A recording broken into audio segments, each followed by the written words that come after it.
Love and light, love and light, healing.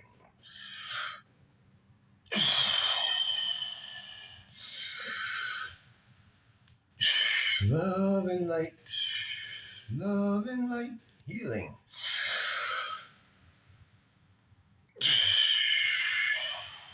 Love and light, healing.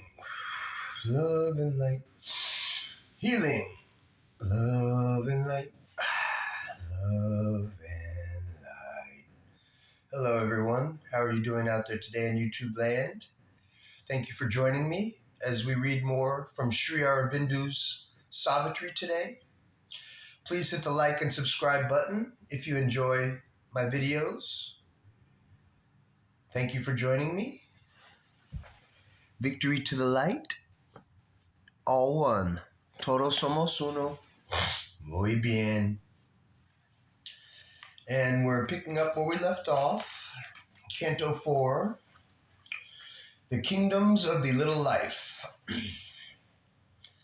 So, I'm so glad I started reading this book before I had planned. I had planned to start this YouTube channel and this journey of reading this beautiful poem, the most magnificent poem ever written, when I moved to Oregon to start a new job and help continue to build my business, which the name is Hearts Herbal Extract Labs, soon to be in Oregon. Gremlin City Wax from Houston. We're moving to Oregon to get this thing popping for real. So if there's anyone out there in Oregon, give me a holler. If y'all like my art, holler back. I love you all. So, Savitri, Sri Aurobindo, Book 2, Canto 4, The Kingdoms of the Little Life. Line 1.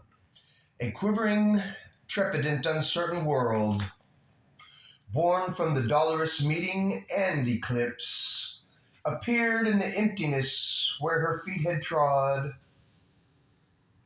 A quick obscurity, a seeking stir. There was a writhing of half-conscious force, hardly awakened from the inconscient sleep, tied to an instruct-driven ignorance to find itself and find its hold on things, inheritor of poverty and loss. Assailed by memories that fled when seized, haunted by a forgotten, uplifting hope. It strove with a blindness as if groping hands to fill the aching and disastrous gap between earth pain and the bliss from which life fell. A world that ever seeks for something missed, hunts for the joy that earth has failed to keep. Too near to our gates, its unappeased unrest. For peace to live on, the inert solid globe, it has joined its hunger to the hunger of the earth. It has given the law of craving to our lives. It has made our spirits need a fathomless gulf. An influence entered mortal night and day, a shadow overcast of the time-born race. In the troubled stream where leaps a blind heart pulse, and the nerve beat of feeling line 25. And the nerve beat of feeling wakes in sense, dividing matter's sleep from conscious mind. There strayed a call that knew not why it came. A power beyond earth's scope has touched the earth. The repose that might have been can be no more. A formless yearning passion in a man's heart, a cry in his blood for happier things. Else could he roam on a free sunlit soil with the childlike pain forgetting mind of beast, or like happy and moved like flowers and trees, or live happy and moved like flowers and trees. The might that came upon the earth to bless, he has stayed on earth to suffer and aspire. The infant laugh that rang through time is hushed. Man's natural joy of life is overcast, and sorrow is his nurse of destiny. The animal's thoughtless joy is left behind, a care and reflection burden his daily walk. He has risen to greatness and to discontent. He is awake to the invisible, insatiate seeker. He has all to learn. He has exhausted now life's surface acts. He is being hidden, realms remain to explore. He becomes a mind, he becomes a spirit and self. In his fragile tenements he grows nature's lord. In him matter wakes from its long obscure trance. In him earth feels the Godhead drawing near. An eyeless power that sees no more its aim, a restless, hungry energy of will. Life cast her seed in the body, in the body's indolent mold. It woke from happy torpor to a blind. It woke from happy torpor a blind force, compelling it to sense and seek and feel. In the enormous labor of the void, perturbing with her dreams the vast routine and deadly roll of a slumbering universe, the mighty prisoner struggled for a release. Alive with her yearning woke the inert cell. In the heart she kindled a fire and passion and need. Amid the deep calm of inanimate things arose her great voice of toil and prayer and strife. A groping consciousness in a voiceless world, a guideless sense was given to her for her road. Thought was withheld and nothing not she knew, but all the unknown was hers to fell and clasp. Obeying the push of unborn things towards birth, out of her seal of insentient life she broke.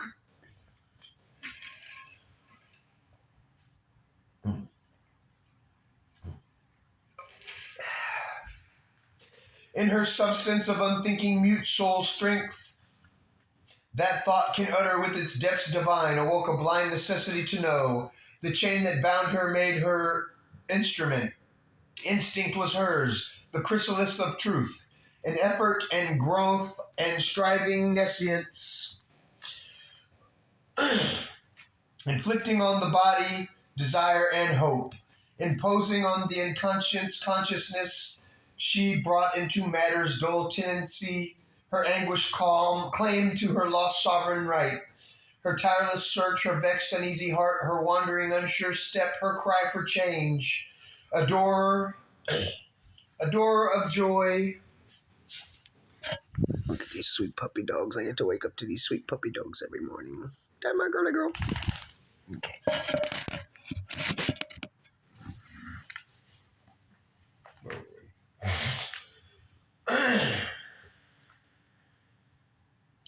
In ignorance she pursues the unfinished work. Or no. Oh. In her substance of unthinking mute soul strength that cannot utter what its depths divine, awoke a blind necessity to know. The chain that bound her she made her instrument. Instinct was hers, the chrysalis of truth. And effort and growth and striving nescience, inflicting on the body desire of hope. Imposing on consciousness, she brought into matter's dull tenancy her anguished claim to her lost sovereign right, her tireless search, her vexed uneasy heart, her wandering unsure step, her cry for change.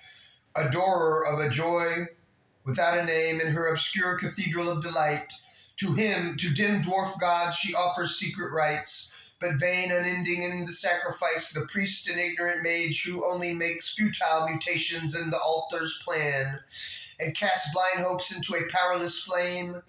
A burden of transient gains weighs down her steps, and hardly under that load can she advance. But the hours cry to her, she travels on, passing from thought to thought, from want to want. Her greatest progress is a deepened need. Matter dissatisfies, she turns to mind. She conquers earth, her field, then claims the heavens. Insensible, breaking the work she has done, the stumbling ages over her labor pass. But still no great transforming light came down, and no revealing rapture touched her fall. Only a glimmering sometimes splits mind's sky, justifying the ambiguous providence that makes of night a path to unknown dawns, or a dark clue of some diviner state. In nescience began her mighty task. In ignorance she pursues the unfinished work. For knowledge gropes, but meets not wisdom's face. Ascending slowly with unconscious steps, a foundling of the gods she wanders here. A foundling of the gods she wanders here. Like a child soul left near the gates of hell, fumbling through fog in search of paradise. Take a quick smoke break. Continuing the line 111. 11 light, all one. Remember, give me a big thumbs up and follow my channel, please, so I can keep reading more. I'm enjoying it so much. I hope y'all are enjoying it. Healing, love, and light, all one. Todos somos uno. Muy bien.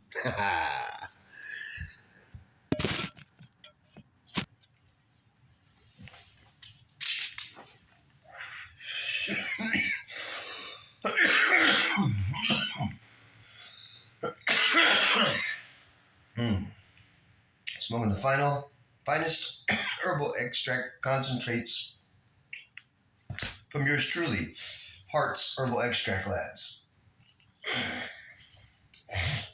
And we continue on, line 111. In this slow ascension, he must follow her pace.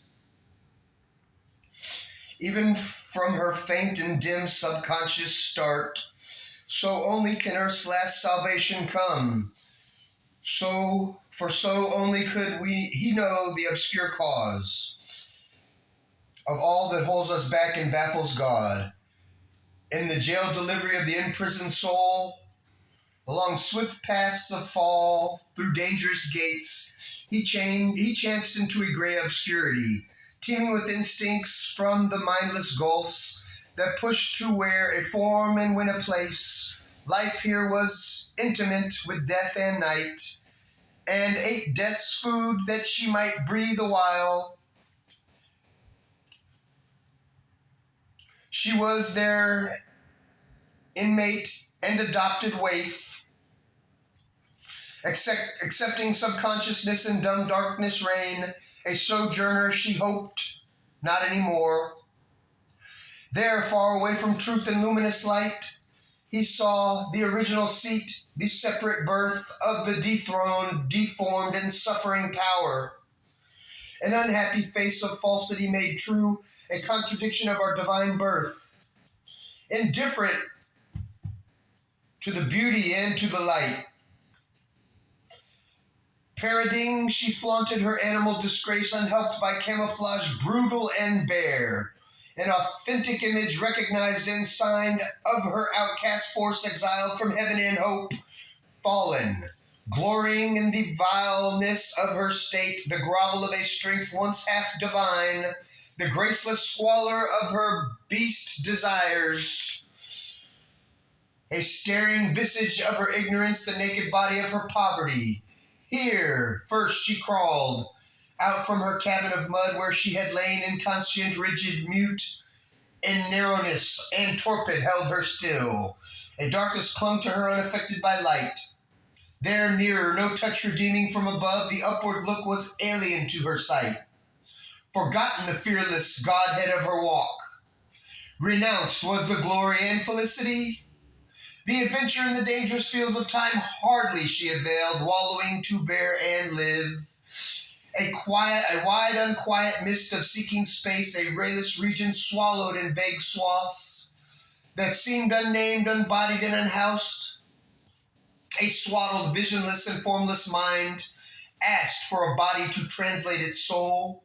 Its prayer denied it, fumbled after thought, it as yet not powered to think, hardly to live. It opened into a weird and pygmy world where this unhappy magic had its source. On dim confines where life and matter meet, he wandered among things half seen, half guessed, pursued by ungrasped beginnings and lost ends. There, put you in there. Let's see.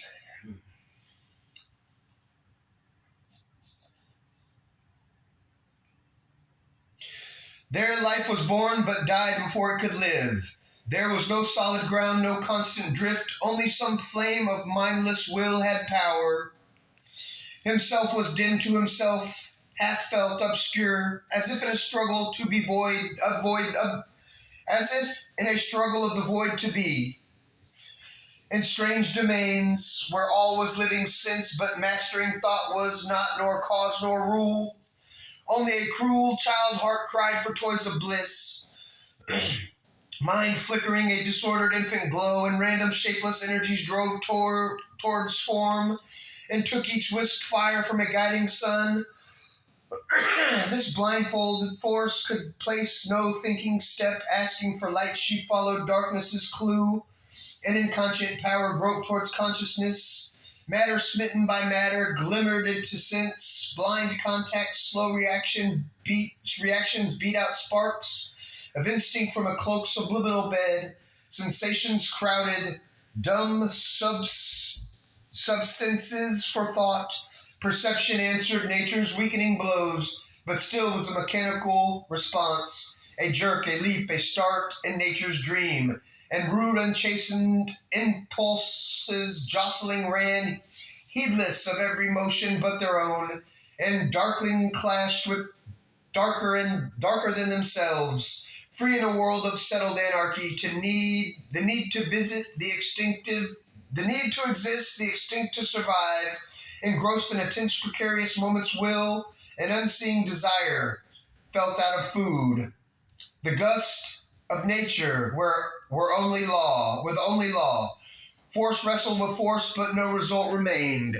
Only where achieved a nescient grasp and drive, and feelings and instincts knowing not their source. Sense pleasures and sense pangs, soon caught, soon lost, in the brute motion of the unthinking lives. It was a vain, unnecessary world, whose will to be brought poor and sad results, and meaningless suffering and a gray unease. Nothing seemed worth the labor to become.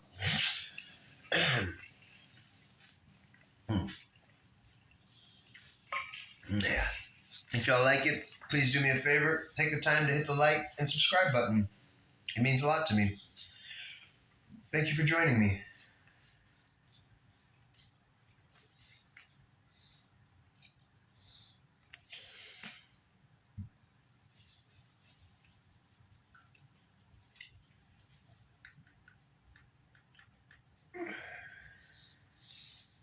I think I'm at this next page. Anyways, we'll start off here. The blindfold force could place no No, I'm down here. Okay, line 201. But judge not, so his spirit wakened eye, as shines a solitary witness star that burns apart light's lonely sentinel in the drift and teeming of a mindless night. A single thinker in an aimless void, or a single thinker in an aimless world, awaiting some tremendous dawn of God. He saw the purpose in the works of time. Even in that aimlessness, a work was done, pregnant with magic, will, and change divine. The first writhings of the cosmic serpent force uncoiled from the mystic ring of matter's trance. It raised its head in the warm air of life. It could not cast off yet night's stiffening sleep, or where as yet mind's wonder flecks and streaks. Put on its jeweled hood the crown of the soul, or stand erect in the blaze of spirit's sun. As yet were only seen foulness and force, the secret quarrel of consciousness to light, through a fertile slime of lust and battening sense, beneath the body's crust of thickened self, a tardy fervent working in the dark. The turbid yeast of nature's passionate change, ferment of the soul's creation, out of mire, a heavenly process donned this gray disguise, a fallen ignorance in its covert night, labored to achieve its dumb, unseemly work, a camouflage of the inconscious need to release the glory of God in nature's mud. His sight, spiritual and embodying orbs, could pierce through the gray phosphorescent haze and scan the secrets of the shifting flux that animates these mute and soiled cells, and leads the thought and longing of the flesh and the keen lust and hunger of its will. This too he tracked along its hidden stream, and traced its acts to a miraculous fount. Rocco, chill out.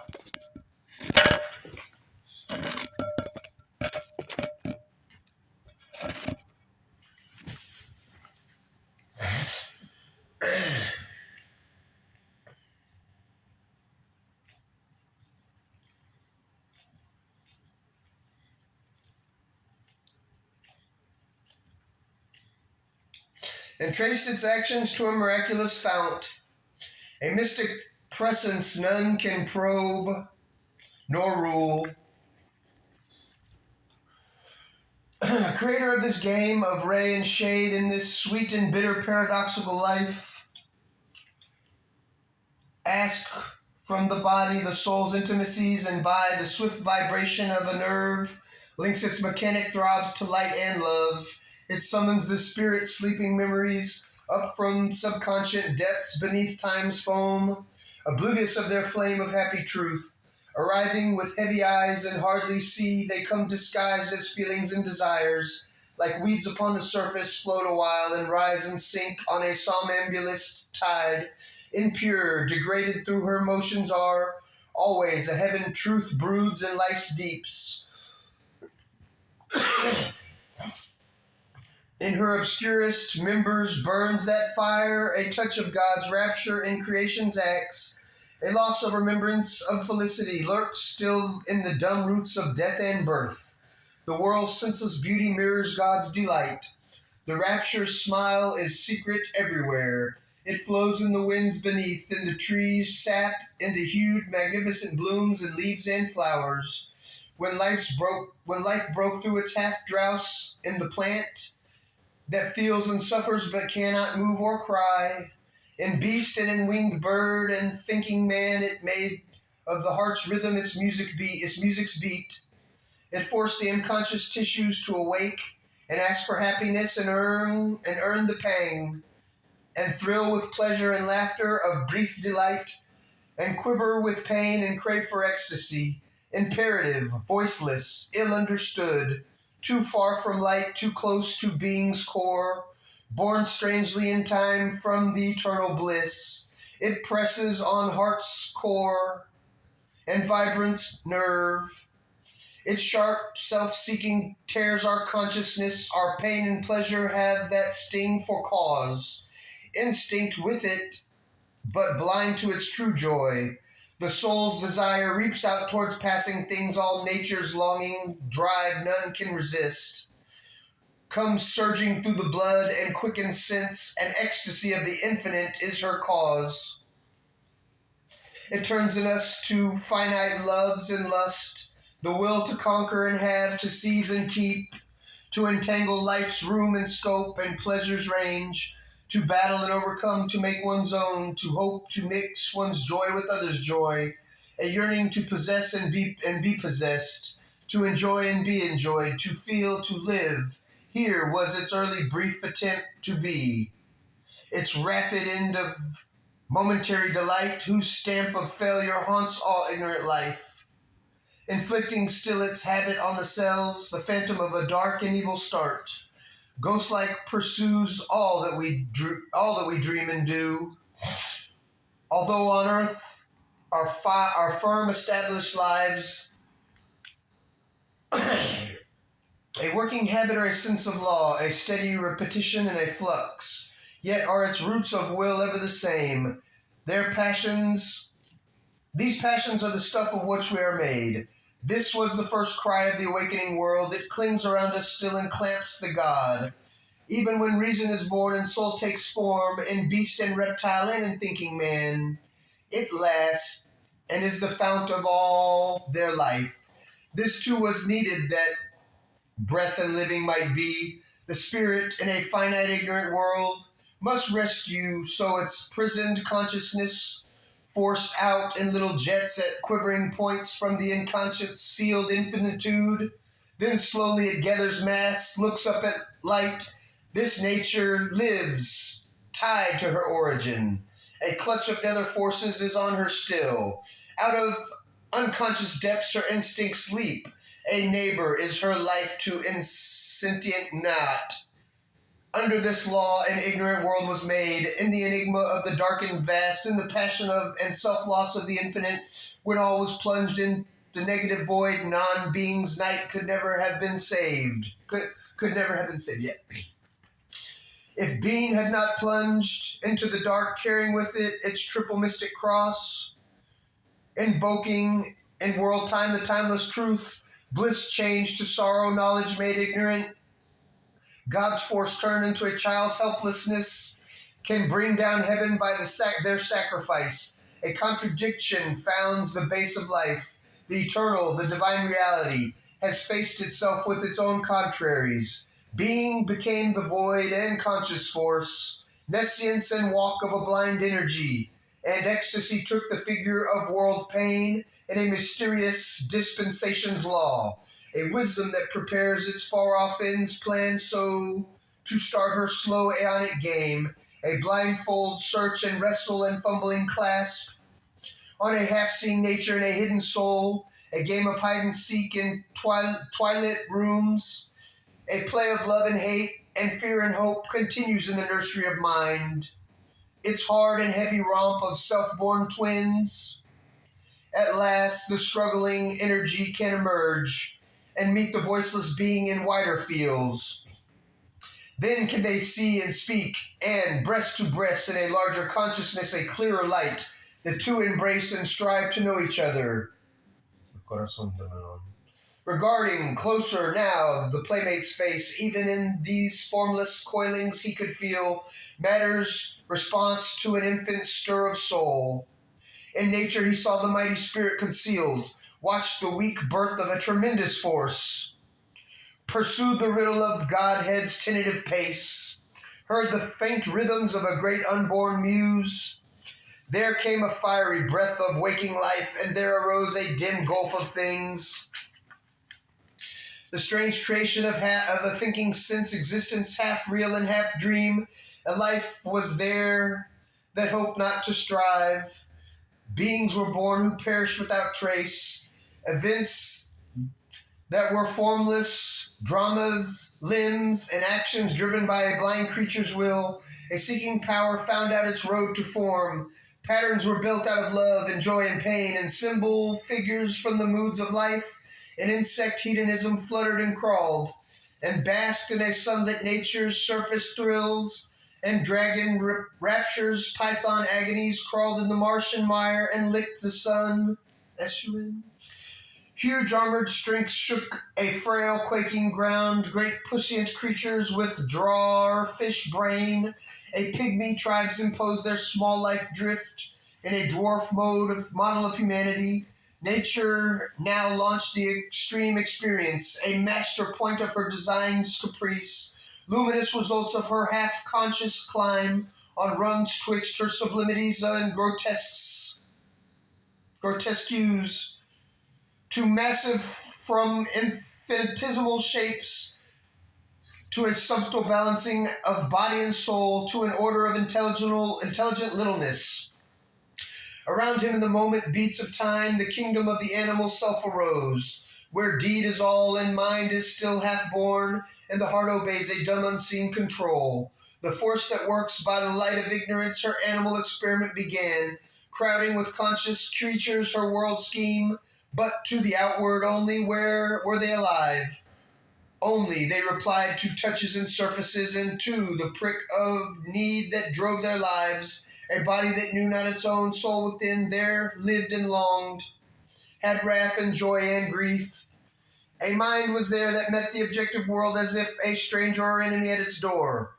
Its thoughts were kneaded by the shocks of sense. It captured not the spirit in its form.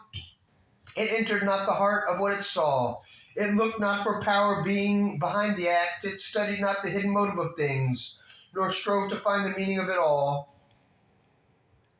Beings were here who wore a human form, absorbed they lived in the passion of the scene, but knew not who they were nor why they lived.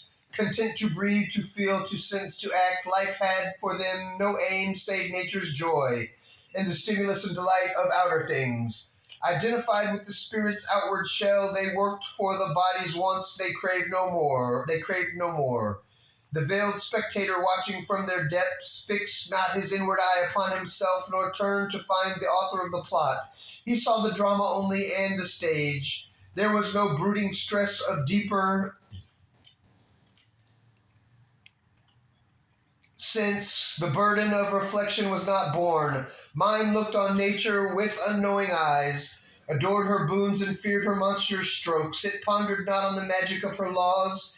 It thirsted not for the secret wells of truth, but made a register of crowding facts and strung sensations on a vivid thread. It hunted and fled and sniffed the winds, or slothed inert in sunshine and soft air. It sought the engrossing context of the world, but only to feed the surface sense with bliss. These felt life's quiver in the outward touch. They could not feel behind the touch the soul. To guard their form of self-form, nature's harm, to enjoy and to survive was all their care.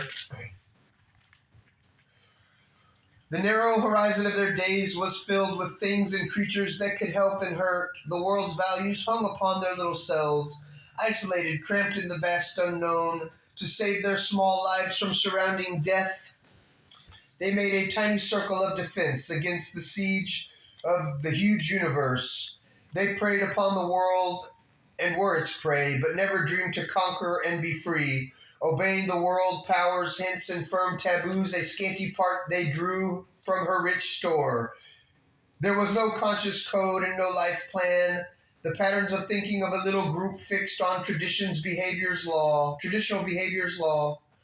Ignorant of soul save as a wraith within, tied to a mechanism of unchanging lives,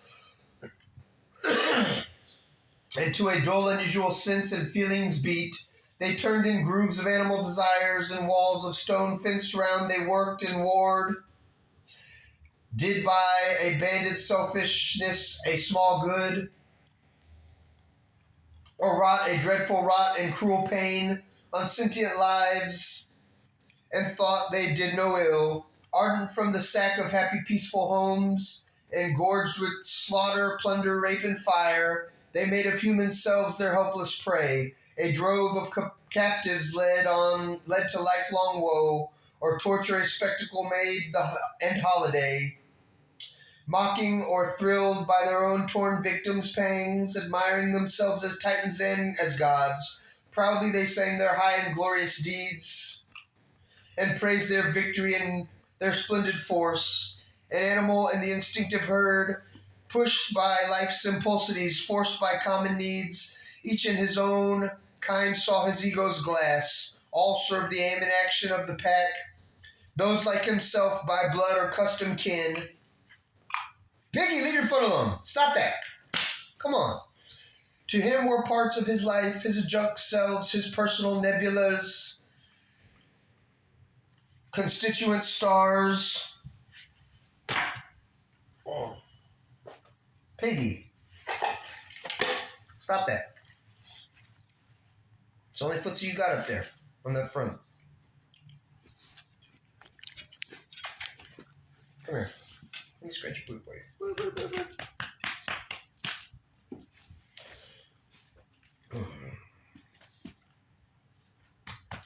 And praise their victory and their